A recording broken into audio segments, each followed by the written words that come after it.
Hello friend, good morning all of you. मैं Akhilesh Raghav UP global coaching में आपका स्वागत करता हूं।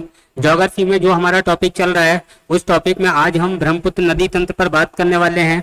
इससे पहले हमने गंगा नदी तंत्र पर बात की और उससे पहले हमने सिंधु नदी तंत्र पर बात की थी।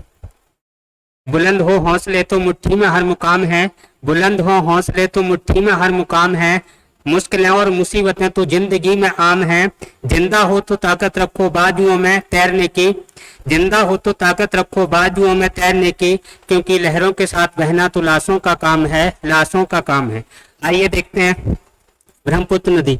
इसके अगर मैं उद्गम की बात करूं, उद्गम तो उद्गम कहाँ से होता है? Angsi glacier, Angsi glacier. और ये आंगसी ग्लेशियर कहाँ है? इस तिब्बत वाले एरिया में है, कैलाश मानसरोवर के निकट है। आंगसी ग्लेशियर को एनसीईआरटी में क्या दे रखा है, किस नाम से जानते हैं? तो इसका जो नाम है चैमा युंगडुंग ग्लेशियर, या फिर इसको लिखें चैमा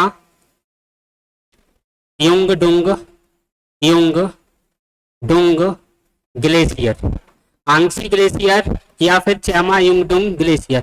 अब देखो, ये जो नदी जो चलती है वो इस तरीके से इसका प्रवाह होता है और ये चलते चलते यहाँ से अरुणाचल प्रदेश में एग्जिट होगी।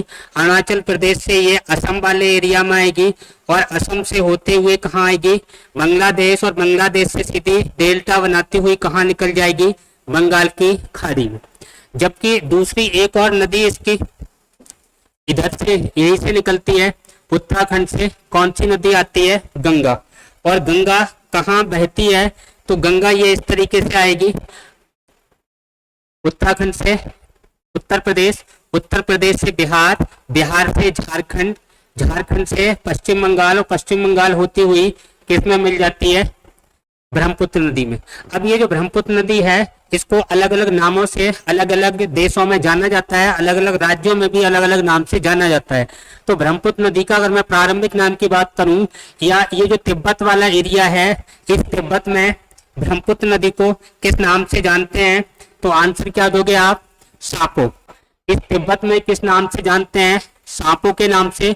और ये आगे जैसे ही पड़ेगी, चीन में जैसे ही पहुंचेगी, यारलुंग जांगबो के नाम से जानी जाएगी।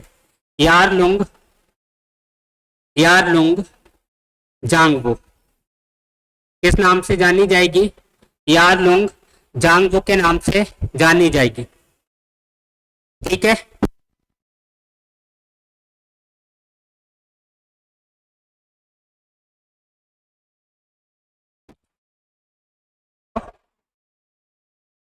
देखो अच्छा, सुनिए, दोबारा सुनिए। ये कैलाश मानसरोवर पास, मानसरोवर के निकट से आंगसी ग्लेशियर या चैमा युंगडुंग ग्लेशियर से निकलती है। तिब्बत में इसे सांपो कहा जाता है। ये चीन में जैसी पहुंचती है, यारलुंग जांगबो के नाम से जानी जाती है। और अरुणाचल प्रदेश में जब ये बहती है तो किसके नाम से?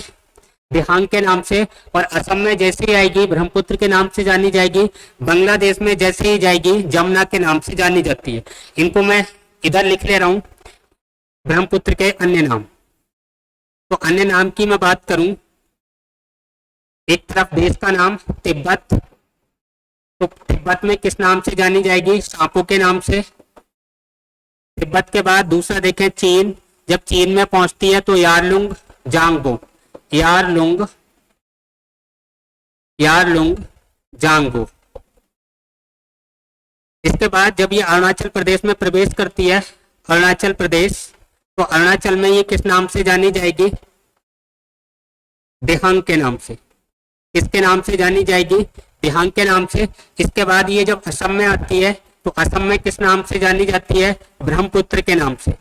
ब्रह्मपुत्र और शेष भारत में, यानी ब्रह्मपुत्र जो नदी है वो शेष भारत और असम में किसके नाम से जानी जाएगी? ब्रह्मपुत्र के नाम से। जैसे ये असम से निकलकर बांग्लादेश में आती है तो बांग्लादेश में किस नाम से जानी जाएगी? ये जमुना के नाम से। किस नाम से जानी जाएगी? बांग्लादेश में जमुना के नाम से जानी जाएगी। ये तो इसके नामों को लेकर बात हो गई। आगे अगर मैं इसमें बात करूं कि कौन कौन से शहर इसके किनारे स्थित हैं, क्या क्या क्वेश्चन यहाँ से बनते हैं, क्या क्या क्वेश्चन पूछे गए हैं, तो उनकी अगर मैं बात करूं, एक आपको ट्रिक लिखवा रहा हूं मैं, उसके माध्यम से आसानी से याद हो जाएंगे। अगर मैं ट्रिक की बात करूं तो ये ट्रिक किसकी है? सहायक नदियों की। किसकी है? सहायक नदियां।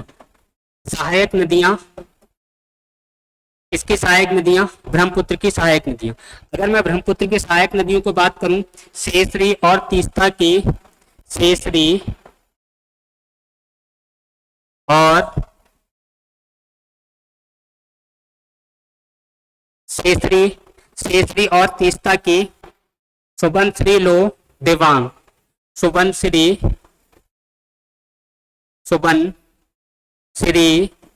लो देवांग। सेसरी और तीस्ता की सुबनश्री लो देवांग।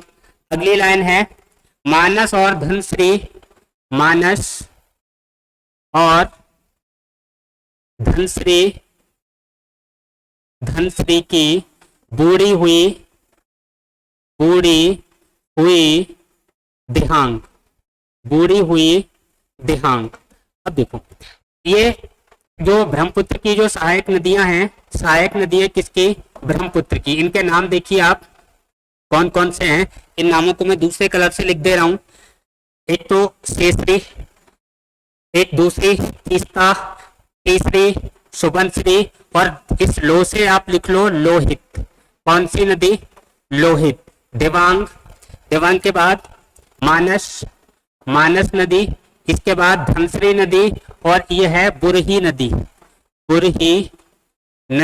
और एक है अपनी देवांग नदी। एक बार फिर देख लो सहायक नदियां ट्रिक से कैसे याद करें। सेसरी और तीस्ता की सुबनश्री लो देवांग, मानस और धनश्री की बूढ़ी हुई देहांग। तो इसमें सेसरी, तीस्ता, सुबनश्री, देवांग, लोहित। इधर देखें तो मानस, धनश्री, बुरही और देवांग, ये किसकी सहायक नदियां हैं? ब्रह्मपुत्र की। इसके अलावा इसके किनारे बसे नगर, इनको देख लो। किनारे बसे नगर, अगर मैं किनारे बसे नगर की बात करूं तो इसकी एक लाइन लिख लो आप, ट्रिक सही रहेगी। जो गोवा गया सो डूबा। इसमें देखो जोराहट, ब्रह्मपुत्र नदी के किनारे जोराहट के बाद डिब्रूगढ़, और डिब्रूगढ़ के बाद अगर मैं बात करूं तो ये हो जाएगा गुवाहाटी। ये आपको ध्यान रखने हैं। यानी जोराहट ये क्या है? राष्ट्रीय चाय अनुसंधान केंद्र। इंपॉर्टेंट क्वेश्चन है, ध्यान रखना। राष्ट्रीय चाय अनुसंधान केंद्र कहाँ है? जोराहट। और जोराहट ये कहाँ है? असम। किस नदी के किनारे है? ब्रह्मपुत्र के किनारे। दूसरी बात, असम की राजधानी कहाँ है? गुवाहाटी। असम की राजधानी कहाँ है? गुवाहाटी। एक शहर ध्यान रखना है इसका, सिटी कौन सा? डिब्रूगढ़। आगे अगर मैं इसमें बात करूं और इसके जो फैक्चुअल क्वेश्चन है उनको आप देखिए, बड़े अच्छे क्वेश्चन है, बार बार एग्जाम में रिपीट हो रहे हैं। वो कौन कौन से क्वेश्चन है, उन क्वेश्चनों की और मैं बात करूं। अगर पूछा जाए सबसे लंबी नदी, तो भारत में गंगा है। विश्व में सबसे लंबी नदी पूछी जाए, उन क्वेश्चनों को मैं कवर कर दे रहा हूं। विश्व की सबसे लंबी नदी तो कौन सी हो जाएगी? नील नदी। और नील नदी कहाँ है? ये मिस्र के अंदर। दूसरी बात, विश्व की सबसे बड़ी अफवाह क्षेत्र के आधार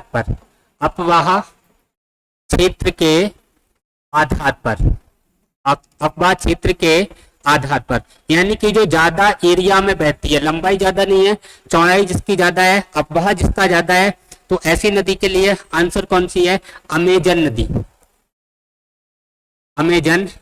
नदी। यानी विश्व की सबसे लंबी नदी नील नदी मिस्र के अंदर। दूसरी विश्व की सबसे बड़ी नदी जो अफवाह क्षेत्रफल के आधार पर बड़ी है, अमेजन नदी हो जाएगी। दूसरा, अगर पूछा जाए भारत का सर्वाधिक बाढ़ ग्रस्त राज्य कौन सा है, भारत का सर्वाधिक भारत का सर्वाधिक बाढ़ ग्रस्त राज्य, तो आंसर क्या आएगा इसमें? आप पश्चिम बंगाल मत करना, आंसर क्या है? असम। आंसर क्या देना है हम लोगों को? असम आंसर देना है। यानी कि भारत का सर्वाधिक बाढ़ प्रभावित राज्य या जहां बाढ़ें सबसे ज्यादा आती हैं, तो आंसर क्या हो जाएगा? असम। अच्छा, अगर पूछा जाए भारत का सर्वाधिक चाय उत्पादक राज्य, भारत का सर्वाधिक चाय उत्पादक राज्य, तो आंसर क्या हो जाएगा? असम। भारत का सर्वाधिक चाय उत्पादक राज्य पूछा जाए तो असम। अगर भारत का सर्वाधिक कॉफी, जिसे हम कहवा बोलते हैं, कॉफी या कहवा उत्पादक राज्य पूछा जाए, तो आंसर आप क्या बताओगे? सर्वाधिक कहवा या कॉफी उत्पादक राज्य, तो आंसर क्या होगा? कर्नाटक। आंसर क्या होगा? कर्नाटक। दूसरा, सेकंड स्थान जो कॉफी उत्पादन में है वो किसका है? केरल का। भारत में पहला स्थान किसका है? कर्नाटक का। दूसरा किसका है? केरल का। चाय उत्पादन की बात की जाए तो पहला स्थान भारत में किसका है? असम का। दूसरी बात, और यहां से क्वेश्चन देखते हैं, इनके किनारे बसे नगर हो गए, नदियां हो गई। एक और क्वेश्चन बनता है, भारत का प्रसिद्ध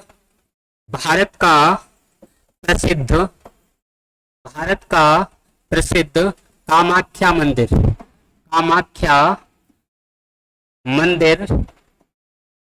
किस नदी के किनारे है? तो कौन सी नदी के किनारे है? ब्रह्मपुत्र नदी के किनारे। ब्रह्मपुत्र नदी के किनारे भारत का प्रसिद्ध कामाख्या मंदिर किस नदी के किनारे है? तो आंसर क्या होगा हमारा? ब्रह्मपुत्र नदी के किनारे। दूसरी बात, अगर पूछा जाए भारत में सर्वाधिक जैव विविधता वाला अभयारण्य या भारत में सर्वाधिक जैव विविधता वाला नेशनल पार्क, तब आंसर क्या होता है? फटाफट देखिए, भारत में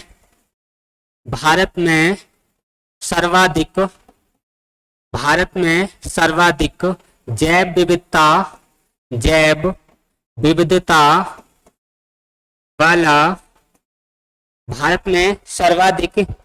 विविधता वाला अगर आपसे अभयारण्य पूछा जाए,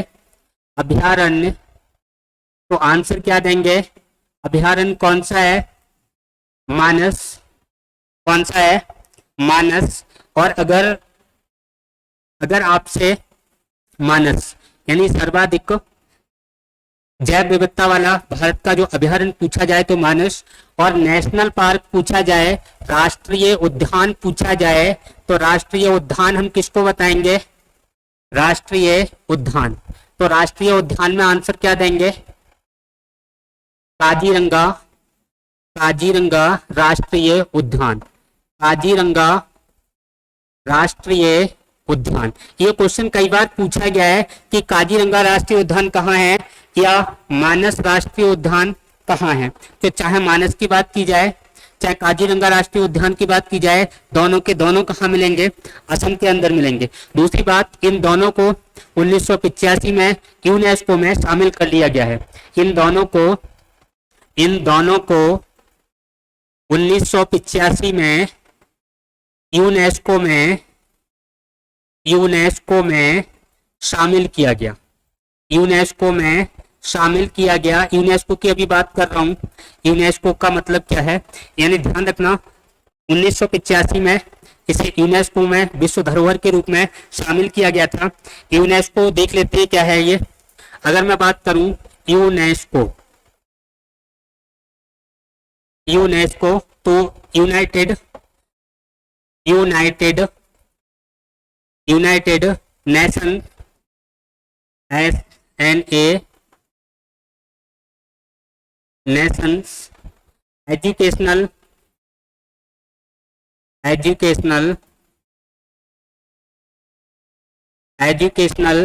साइंटिफिक साइंटिफिक साइंटिफिक सोशलिस्ट, यानी कि यू से यूनाइटेड, एन से नेशंस, एजुकेशनल, एजुकेशनल के बाद ऐसे scientific and cultural, and cultural, cultural organization, organization short में लिख दिया। इसकी ये फुल फॉर्म एग्जाम में कई बार पूछी गई है, इंपॉर्टेंट है। यूनेस्को की फुल फॉर्म, यूनेस्को की अगर मैं गठन की बात करूं तो इसका गठन जो हुआ वो कब हुआ, ये गठन ध्यान रखना आप, क्वेश्चन पूछा जाता है 4 नवंबर 1945।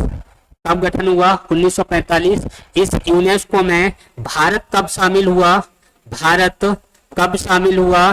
तो क्या बताओगे? 1946 में भारत इसमें शामिल होता है। भारत के कितने स्थलों को इसमें शामिल किया गया है? तो भारत के वर्तमान में 40 स्थल इसमें शामिल हैं। कितने स्थल भारत के इसमें शामिल हैं?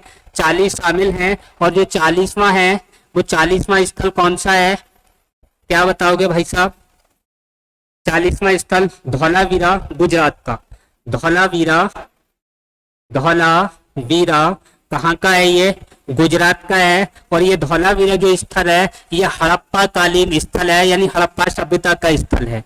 हड़प्पा कालीन स्थल है, यानी हड़प्पा सभ्यता का स्थल धौलावीरा 40वां जो विश्व धरोहर के रूप में यूनेस्को में इसको शामिल किया गया है। दूसरी बात, और क्या क्वेश्चन यहाँ से बनते हैं उनकी अगर मैं बात करूं तो जो मैंने अभी बताई थी कि यहाँ से ऐसे जो गंगा नहीं सॉरी ब्रह्मपुत्र नदी जो निकली, ये ब्रह्मपुत्र नदी यहाँ असम के अंदर, ये जो एरिया है ये मैंने असम का एरिया बनाया है। असम में यहाँ से, यानी ये जो स्थान है ये सदिया है और ये जो स्थान है ये धुबरी है। कौन सा स्थान है? धुबरी। यानी कि भारत का दूसरा सबसे लंबा नेशनल जलमार्ग, यानी राष्ट्रीय जलमार्ग संख्या कौन सी है? 2। और कहां से कहां को जाता है? ये जलमार्ग की थोड़ी मैं बात कर लूं, नेशनल वाटर वे, यानी राष्ट्रीय जलमार्ग संख्या 2। राष्ट्रीय जलमार्ग संख्या 2 कौन सी है? अगर मैं राष्ट्रीय जलमार्ग संख्या 2 की बात करूं तो ये कहां से कहां को जोड़ता है? तो ये सदिया से धुबरी को जाता है।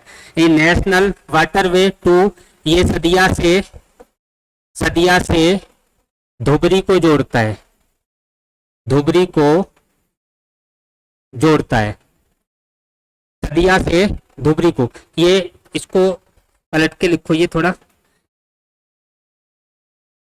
यानी कि इधर सदिया आएगा और इधर यहाँ पे धुबरी आएगा और यहाँ पे क्या आएगा? सदिया। किसको जोड़ता है? सदिया से धुबरी को जोड़ता है। अब देखो सदिया से धुबरी को कौन सा नेशनल वाटरवे, यानी कि दूसरा सबसे बड़ा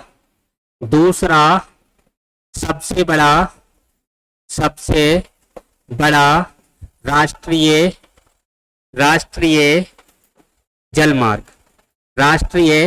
जलमार्ग। अगर मैं भारत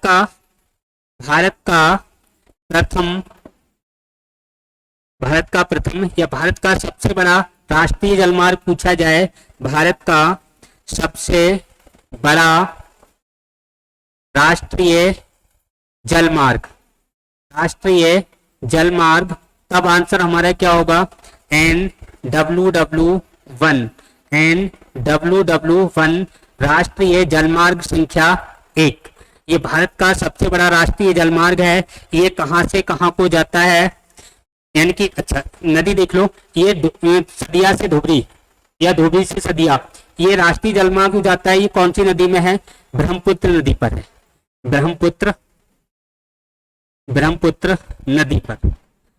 दूसरी बात, भारत का सबसे बड़ा राष्ट्रीय जलमार्ग कौन सा है? तो N राष्ट्रीय जलमार्ग संख्या 1 है। और ये कहां से कहां को जोड़ता है? इलाहाबाद से हल्दिया को जोड़ता है। किससे किसको जोड़ता है? इलाहाबाद से हल्दिया को जोड़ता है। इलाहाबाद से हल्दिया को जोड़ता है।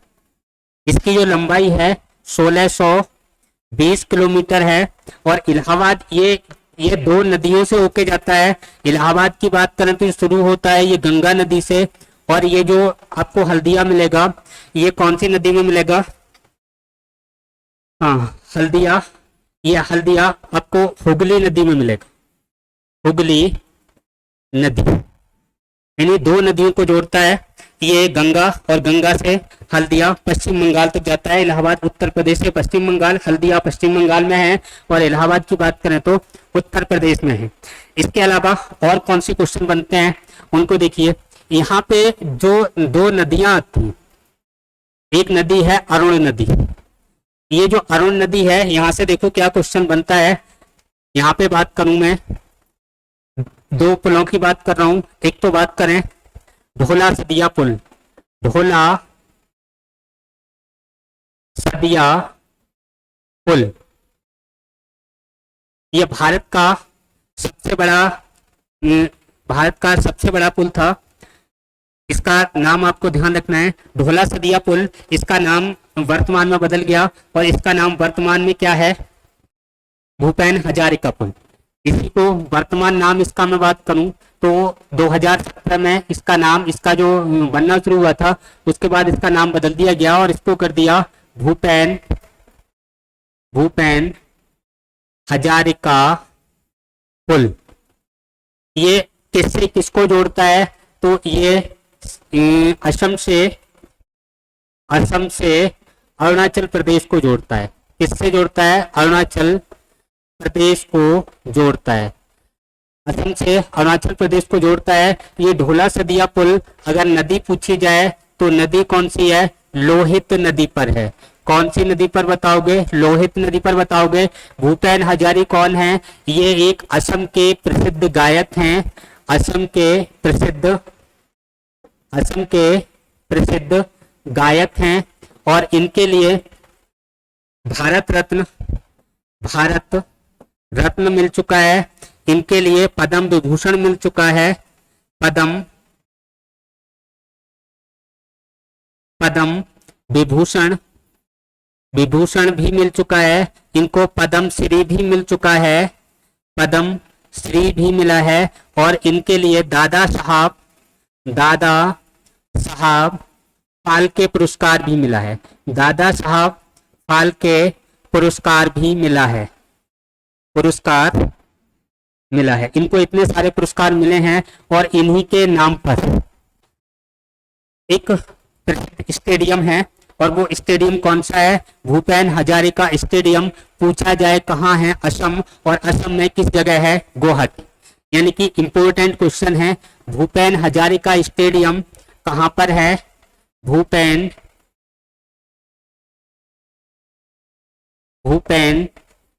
हजारिका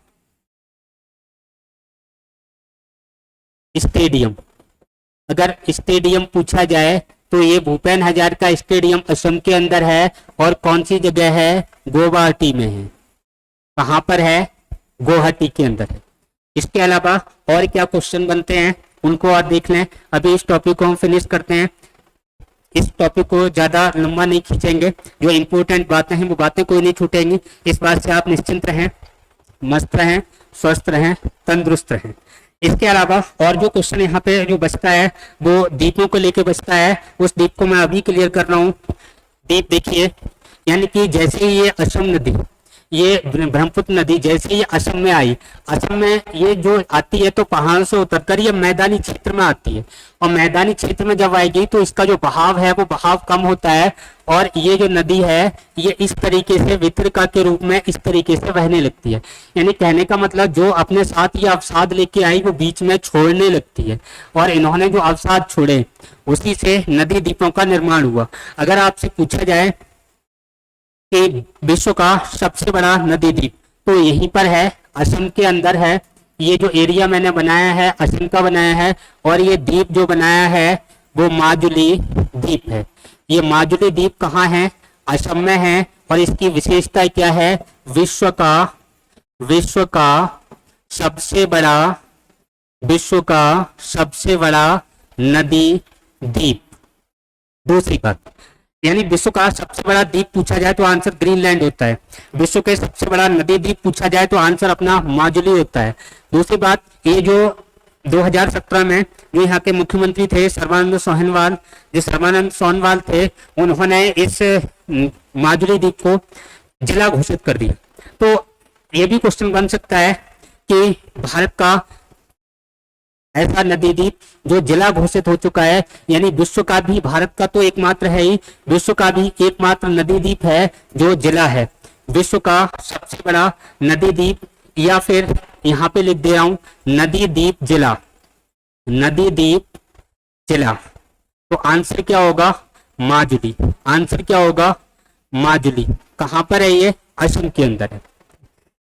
इसके अलावा ये माजुली द्वीप है, इस पे जो जनजाति रहती है वो जनजाति सोहनवाल जनजाति है, सोनवाल जनजाति है। और ये जो जनजाति है, इसी जनजाति के जो मुख्यमंत्री थे सर्बानंद सोनोवाल, उन्होंने इसको जिला घोषित किया था।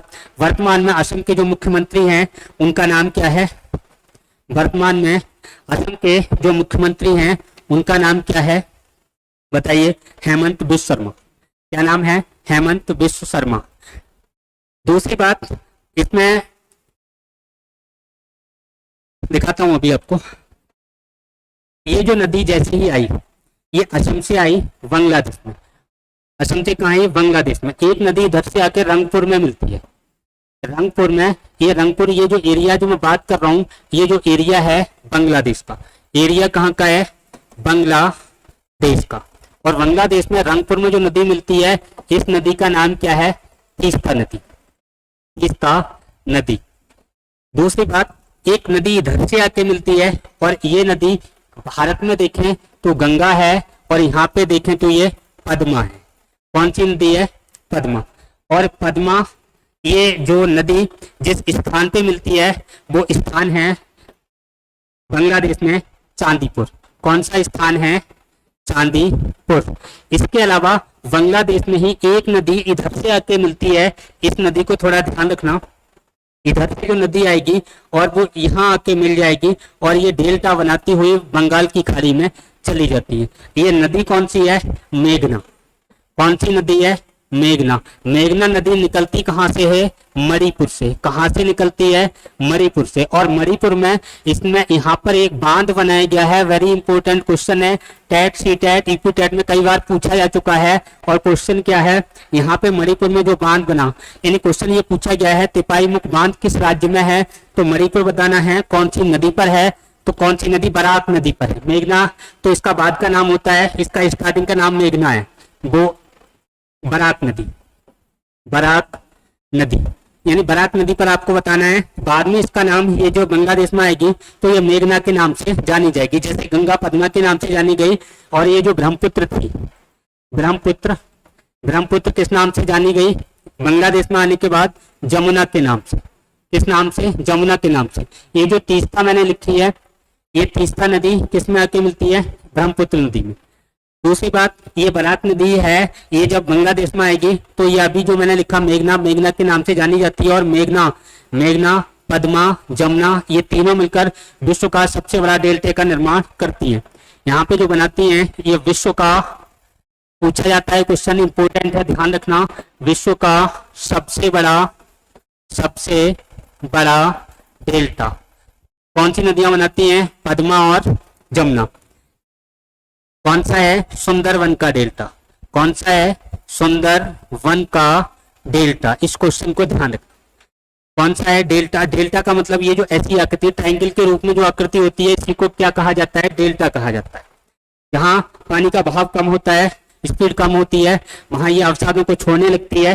जैसे ये नदी चल रही है, ये बहकर चल रही है और स्पीड कम हो गई, तो यहाँ बीच में जो अवरोध आएगा उनसे बच के इस तरीके से ये निकलने लगेगी, और यही क्या बन जाता है? डेल्टा बन जाता है। इतनी बात क्लियर हो गई। और इसके अलावा क्या बचता है इसमें, जो आपके लिए, आपके हिसाब से जो महत्वपूर्ण था, वो सारी बातें, सारे क्वेश्चन मैंने करवा दिए। एक लास्ट बात बची है, उसको आप सुन लो। ब्रह्मपुत्र नदी पर, यहीं पर एक पुल है, यहां बना दे रहा हूं, एक पुल है, और ये पुल है बोगीबील पुल। बोगीबील पुल। ये बोगीबील पुल है, ये किससे किसको जोड़ता है, इधर लिख दे रहा हूं, ब्रह्मपुत्र नदी पर है। कौन सा? बोगीबील पुल। बोगीबील पुल कौन सी नदी पर है? ब्रह्मपुत्र नदी पर। ब्रह्मपुत्र नदी पर कहाँ है? असम में है। किससे किसको जोड़ता है? तो ये आपको ध्यान रखना है, धेमाजी से डिब्रूगढ़ को जोड़ता है। धेमाजी से डिब्रूगढ़ को जोड़ता है। किससे किसको जोड़ता है? धेमाजी से डिब्रूगढ़ को जोड़ता है। एक लास्ट बात और सुन लो, जो ब्रह्मपुत्र है, ब्रह्मपुत्र की सबसे लंबी सहायक नदी इंपोर्टेंट है, इसको ध्यान से लिख लो, आप नोट कर दे रहा हूं। ब्रह्मपुत्र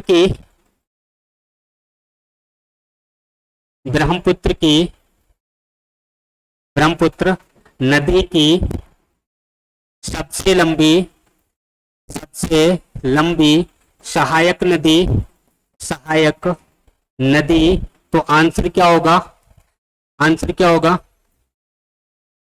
ब्रह्मपुत्र की सबसे लंबी सहायक नदी, तो आंसर क्या होगा?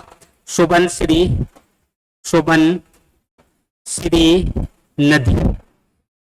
कौन सी नदी? सुबनसिरी नदी। ब्रह्मपुत्र की सबसे लंबी सहायक नदी सुबनसिरी नदी। और देख लेते हैं, ये जो बराक नदी है, इस बराक नदी के बारे में एक बात और ध्यान रखनी है। भारत का, ये आगे बता दे रहा हूं, नोट करके लिख दे रहा हूं, बराक नदी पर कौन सा राष्ट्रीय जलमार्ग है? बराक नदी पर कौन सा राष्ट्रीय जलमार्ग है? तो आप कौन सा बताओगे? NWW6, जिसकी लंबाई कितनी है? 121 किलोमीटर है। और ये किससे किसको जोड़ता है? तो ये आपको ध्यान रखना है, लखीमपुर से भांगा को जोड़ता है। लखीमपुर से भांगा को जोड़ता है। आपके जितने भी क्वेश्चन बनते हैं, जितने भी महत्वपूर्ण क्वेश्चन हैं, सबको मैंने बहुत अच्छे से कवर किया है, कोई बात छोड़ी नहीं है। स्पीड से जरूर मैंने क्लास ली है, लेकिन आप टेंशन मत लेना, जितनी भी बातें आपके एग्जाम के लेवल से हैं, आज तक जितनी बातें पूछी गई हैं, सारी बातों का समावेश किया है। आप स्वस्थ रहें, मस्त रहें, निश्चिंत रहें, टेंशन फ्री रहें। इस क्लास को ज्यादा से ज्यादा लाइक और शेयर किया करें, चैनल को सब्सक्राइब किया करें। आगे भी जो अगला टॉपिक आएगा वो स्टैटिक जीके का आएगा। आज इस क्लास को हम यही फिनिश करते हैं, समाप्त करते हैं। जय हिंद, जय भारत, थैंक यू, धन्यवाद।